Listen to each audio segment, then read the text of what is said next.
आलम हमराही Arabic speaking course आपका अपना channel. बराए मेहरबानी चैनल को सब्सक्राइब करें।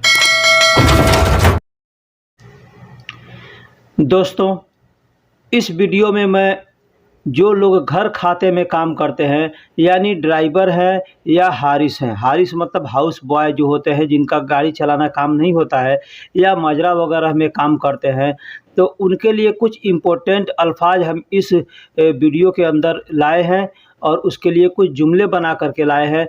और जुमला ख़ास हो या न ख़ास हो, लेकिन जो ख़ास बात मैं आपको बताने वाला हूँ वो बहुत अहम है। अगर उस बातों पे आप अमल करते हैं तो यकीनन मानिए आपका कपिल आपसे बहुत लगाव रखेगा और आपसे अच्छा व्यवहार करेगा, ठीक है। और आप जब भी उससे कुछ बोलेंगे तो वो आपके बातों को सुनेगा और समझेगा, ठीक है। वैसे तो कपिल का काम ही है भाई, वो मालिक है हमारा, तो वो अच्छे से बोलेंगे तभी वो अच्छे से बात करेगा, व्यवहार रखेगा, ठीक है। लेकिन एक ऐसा अल्फाज है, ऐसा जुमला है कि ये जुमला अगर आप हमेशा किसी के साथ बोलेंगे तो वो अगर दुश्मन भी होगा ना तो भी धीरे धीरे उसका दिल पसीज जाएगा, ठीक। तो ये अल्फाज है अस्सलामु अलैकुम व रहमतुल्लाह। यानी दिन में कितना हो बार मिलिए अपने कपिल से, कपिल का लड़का हो और लड़की हो, जो भी घर के अफराद हो जो आपसे मिलते हों, उनसे जब भी मिलिए तो सबसे पहले अस्सलामु अलैकुम व रहमतुल्लाह उसको ज़रूर कहिए। वो ऐसा नहीं कि उसको कहना पड़े, है ना। ऐसे तो जो मिलता है, सऊदी मिलता है तो ज़रूर सलाम करता है, लेकिन उससे पहले आप उसको सलाम किया करें। इससे ये होगा कि वो आदमी सोचेगा कि भाई कितना अखलाक वाला आदमी है, अच्छा आदमी है कि हमेशा सलाम किया करता है, ठीक है। तो जब भी आप मिलेंगे उससे सलाम करेंगे तो उससे और आपकी व्यवहार में कोई कमी नहीं आएगी, अच्छा व्यवहार बना रहेगा, ठीक है। अस्सलामु अलैकुम व रहमतुल्लाह, जिसका मतलब होता है सलामती हो तुम पर और अल्लाह की रहमत हो, ठीक। तो बदले में वो भी कहेगा वालेकुम अस्सलाम व रहमतुल्लाह। इसमें आपका नुकसान नहीं है, न उसका नुकसान है।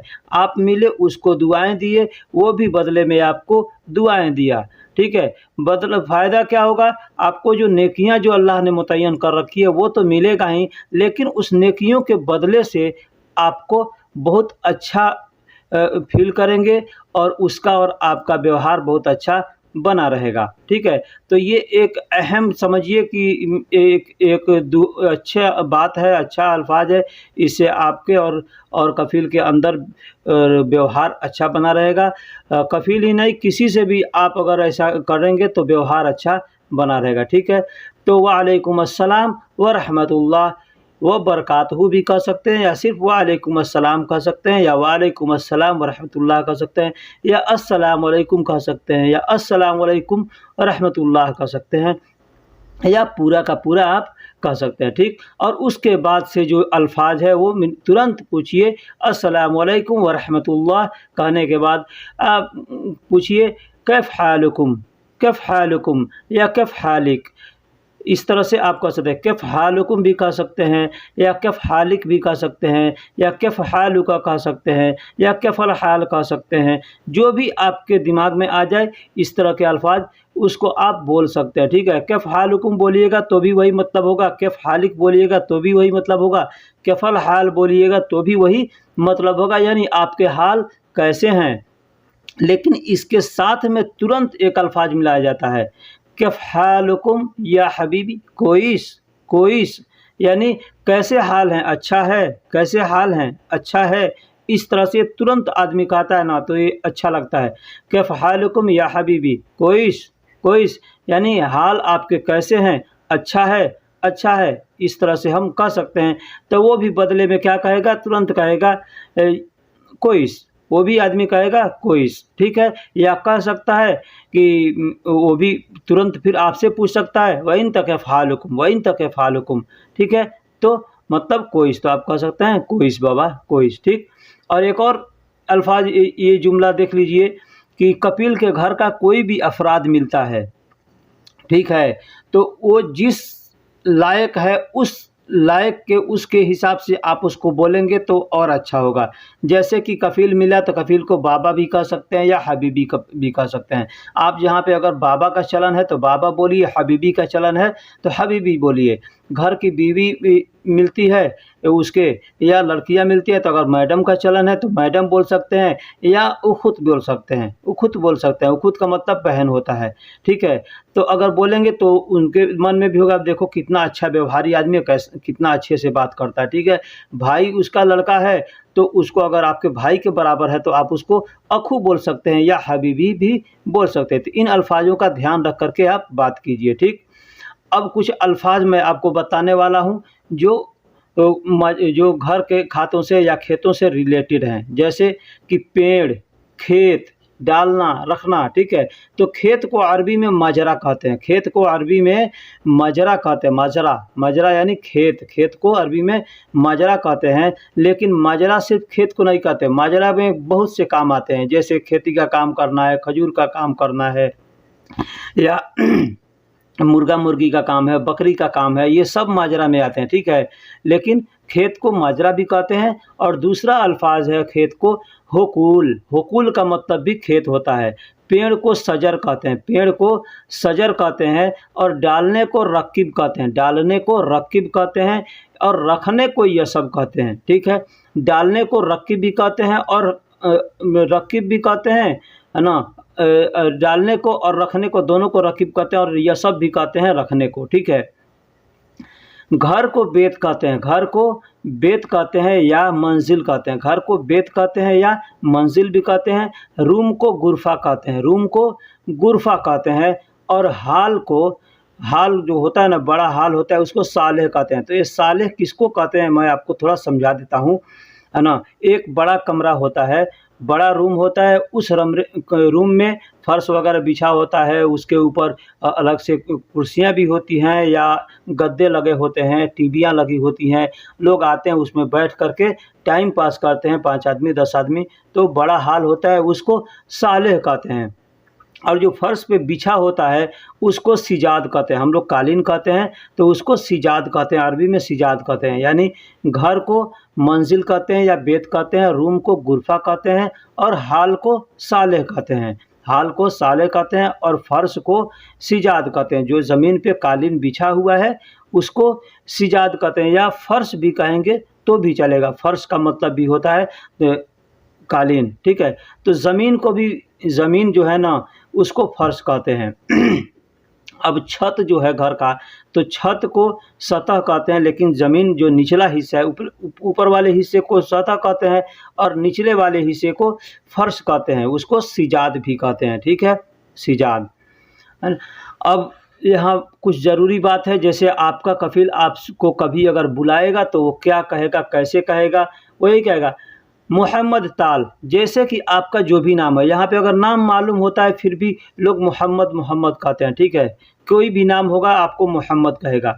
या अगर नाम मालूम है तो बहुत से लोग नाम से भी बोलते हैं, तो कहेगा एग्जाम्पल के तौर पे आपका नाम मोहम्मद है तो कहेगा मोहम्मद ताल हिना, मोहम्मद ताल हिना शोए ज़रूरी सुगुल, शोए ज़रूरी सुगुल। यानी मोहम्मद ताल हिना शोए ज़रूरी सुगुल, मोहम्मद यहाँ आओ कुछ ज़रूरी काम है, मोहम्मद यहाँ आओ कुछ ज़रूरी काम। अब आपका जो नाम होगा, अहमद हो चाहे फ़रहान हो, ठीक है, सुभान हो, जो भी नाम होगा वो आपका नाम लेकर के वो बोलेगा कि ताल हिना शोए ज़रूरी सुगुल, यहाँ आओ कुछ ज़रूरी काम है, ठीक है।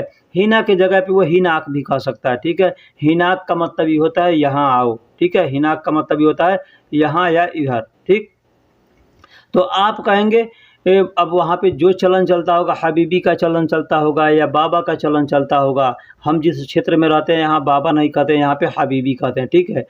तो बाबा आता हूँ कह सकते हैं, यानी इजी बाबा, इजी बाबा या इजी हबीबी, इजी हबीबी कह सकते हैं। यानी इजी बाबा का मतलब हुआ कि बाबा आता हूँ, इजी का मतलब आता हूँ, ठीक है, या आ रहा हूँ, ये दोनों अल्फाज होता है। आ रहा हूँ, आता हूँ या आऊँगा के लिए इजी का इस्तेमाल करते हैं, ठीक।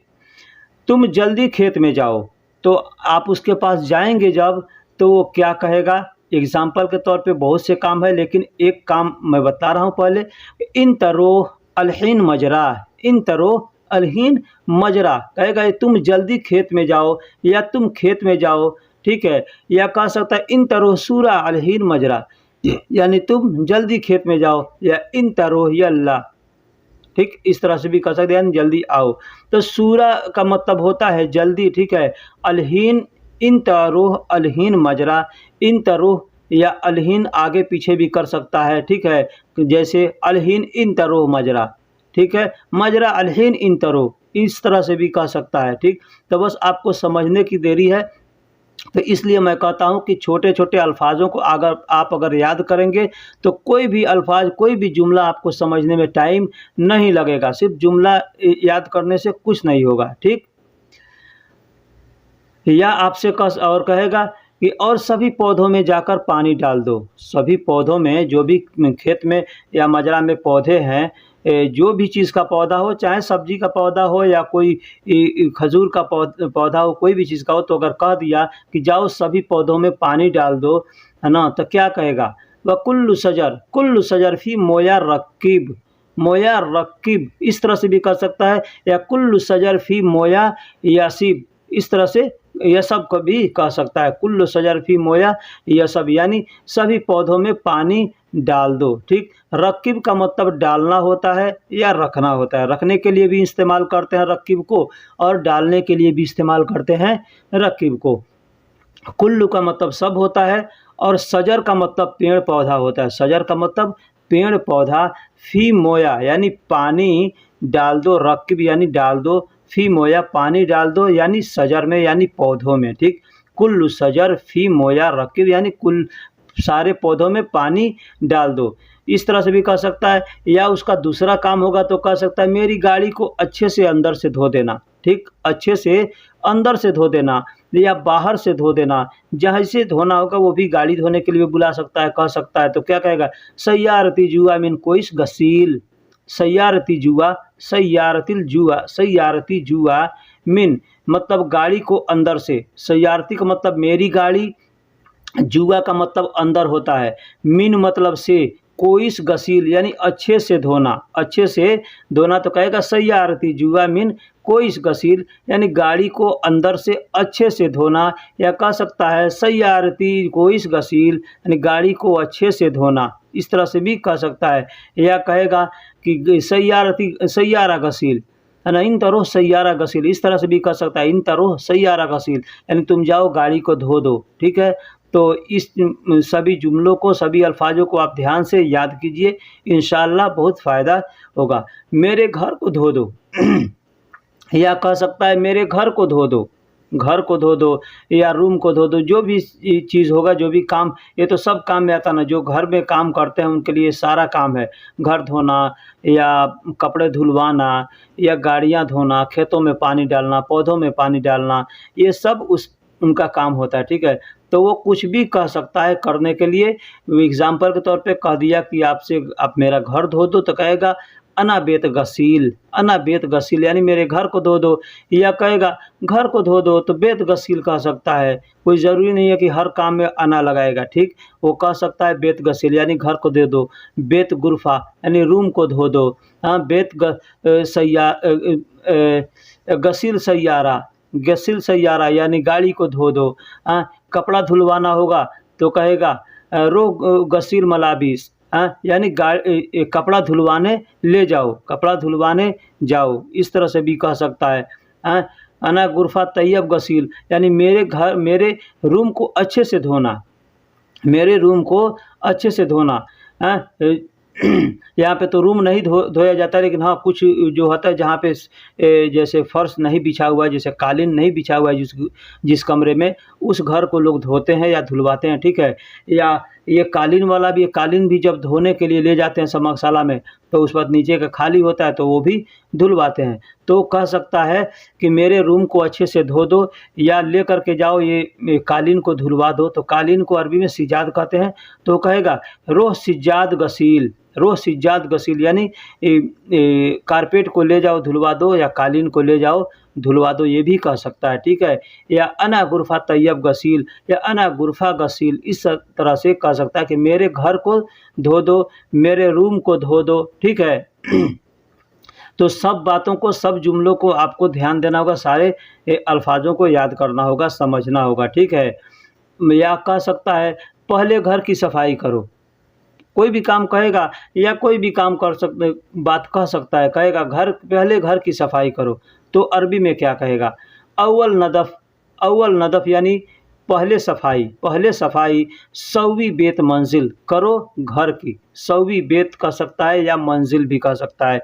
बेत का मतलब भी घर होता है और मंजिल का मतलब भी घर होता है। तो पहले घर की सफाई करो यानी अव्वल नदफ़ सौवी बेत या अव्वल नदफ़ सौवी मंजिल, इस तरह से भी कह सकता है कि पहले घर की सफाई करो या पहले रूम का सफाई करो, तो कहेगा अव्वल नदफ़ सौवी गुरफ़ा यानी पहले घर की सफाई, रूम की सफाई करो। या पहले गाड़ी की सफाई करो, तो यहाँ पे कहेगा सिर्फ बेत की जगह पे आपको सैयारा लगा देना, यानी अव्वल नदफ़ सौवी सैयारा, पहले गाड़ी की सफाई करो, ठीक। जो भी काम उसको इम्पोर्टेंट होगा या पहले ज़रूरी होगा वो आपसे कह सकता है। या कह सकता है तुम अभी बाज़ार जाओ, तुम अभी बाज़ार जाओ, कह सकता है भाई उसको सब्जियां खरीदना है या कोई सामान खरीदना है, तो आपको कह सकता है कि तुम अभी बाज़ार जाओ, तो अरबी में क्या कहेगा? इंत अलहीन सुकरो, इंत अलहीन तुम अभी, सुकरो मतलब बाज़ार जाओ, इंत का मतलब तुम, अलहीन का मतलब अभी। अलहीन के जगह पे अलआन का भी इस्तेमाल कर सकता है, ठीक। अलआन भी कह सकता है या अलहीन भी कह सकता है। सुक का मतलब बाज़ार होता है, सुक का मतलब बाज़ार होता है, मार्केट होता है। और रोह मतलब जाने को रोह कहते हैं, जाने को रोह कहते हैं, यानी तुम अभी बाज़ार जाओ, तुम अभी मार्केट जाओ कहना होगा तो कहेगा इंत अलहीन सुकरो। या आपको किसी से कहना होगा तो आप कह सकते हैं। ये ज़रूरी नहीं है कि जितने जुमले हैं, जितने अल्फाज हैं, सारे के सारे सिर्फ कपिल ही कहेगा, कोई आदमी भी कह सकता है या आप किसी और से भी कह सकते हैं, ठीक है। तो इसके लिए जुमलों को में जो अल्फाज हैं, अल्फाजों को याद करना ज़रूरी है, ठीक। अच्छा मैं अभी धो देता हूँ या अभी कर देता हूँ, जब वो कहेगा कोई भी काम कहेगा तो आप कह सकते हैं तैयब अलहीन यानी अभी मैं कर देता हूँ, ठीक। तैयब अलहीन, गसील धोने को कहेगा तो ठीक है, तैयब अलहीन गसील यानी अभी धो देता हूँ। कोई काम करने को कहेगा तो कह सकते हैं तैयब अलहीन सवी यानी कोई भी काम कहेगा, धोने को कहा या कुछ लाने को कहा या कुछ पानी डालने को कहा, तो आप बस इतना कह देंगे तैयब अलहीन सवी, तो अभी मैं करता हूँ। या बाबा तैयब अलहीन सवी, अभी भी कह सकते हैं। या हबीबी अलहीन सवी मतलब अभी मैं करता हूँ, बाबा अभी करता हूँ, या हबीबी अभी करता हूँ, इस तरह से आप बोल सकते हैं। तैयब का मतलब अच्छा होता है, कोइस का मतलब अच्छा होता है, ठीक है। और तमाम का मतलब अच्छा होता है, ज़ैन का मतलब अच्छा होता है। ये सब अल्फाज हैं जो अच्छे के लिए इस्तेमाल करते हैं। तैयब, ज़ैन या तमाम, ठीक, या कोइस, ये अल्फाज ठीक के लिए, अच्छा के लिए इस्तेमाल करते हैं। किसी से कहना हो अच्छा है तो कहेंगे तैयब या तमाम या ज़ैन या कोइस, इस तरह से कह सकते हैं, ठीक। तो तैयब अलहीन गसील यानी मैं अभी धो देता हूँ, मैं अभी धो देता हूँ, अच्छा मैं अभी धो देता हूँ, ठीक। अब कोई आदमी बात आपसे करता है तो आपको अच्छा लगा तो आप कह सकते तैयब, ठीक है। या आपका कबील भी कभी मिलता है आपसे तो कहता है कोइस, तो आप कह सकते हैं कोइस। या कह सकता है तैयब तो तैयब, हाँ। या कहता है तमाम तो तमाम यानी अच्छा है तो अच्छा है। कोई सामान आपको दिखाता है और कहता है कि देखो ये अच्छा है तमाम, तो कह सकते हैं तमाम, ठीक। कोइस भी कह सकता है, ज़ैन भी कह सकता है, तमाम भी कह सकता है, ठीक। कोई आपसे हाल पूछता है कोइस, बहुत से लोग मिलते हैं तो सिर्फ हाल चाल बस कहते हैं कोइस यानी अच्छा है, ठीक है। तो इसको आपको जानकारी हासिल करनी होगी, सीखनी होगी, इसके बाद आपको कोई मुश्किल नहीं आएगा, कोई परेशानी नहीं आएगा। अब वीडियो कैसा है भाई मैं तो नहीं जानता कि वीडियो कैसा, मैं अपने तरफ से अच्छा बनाया हूँ। अगर आपको अच्छा लगे तो आप हमको ज़रूर बताइएगा कि आप वीडियो अच्छा है, कमेंट्स कीजिएगा, ठीक है। कोई बात अगर गलती से हमसे कहा गया हो तो उसके लिए माफ़ी चाहता हूँ। आप हमको उसको लिख करके कमेंट्स में ज़रूर बताइए कि आपसे ये गलती हुई है। इंशाअल्लाह मैं दूसरे वीडियो में बनाने की और सुधारने की कोशिश करूँगा। ठीक है? तो फिर एक बार कहता हूँ कि अगर आप हमारे चैनल पे नए हैं या पुराने हैं, चैनल को सब्सक्राइब नहीं किया है तो बराए मेहरबानी चैनल को सब्सक्राइब कर दें, वीडियो को लाइक कर दें, ठीक है? और अपने दोस्तों में भी शेयर करें। जो बात समझ में ना आए आप हमको कमेंट्स करके पूछ सकते हैं कि इस बात को आपने इस तरह से बताया, इसका मतलब क्या होता है, ठीक है? मैं इंशाअल्लाह उसको बताने की कोशिश करूँगा। आलम हमराही अरबिक स्पीकिंग कोर्स, आपका अपना चैनल। बराए मेहरबानी चैनल को सब्सक्राइब करें।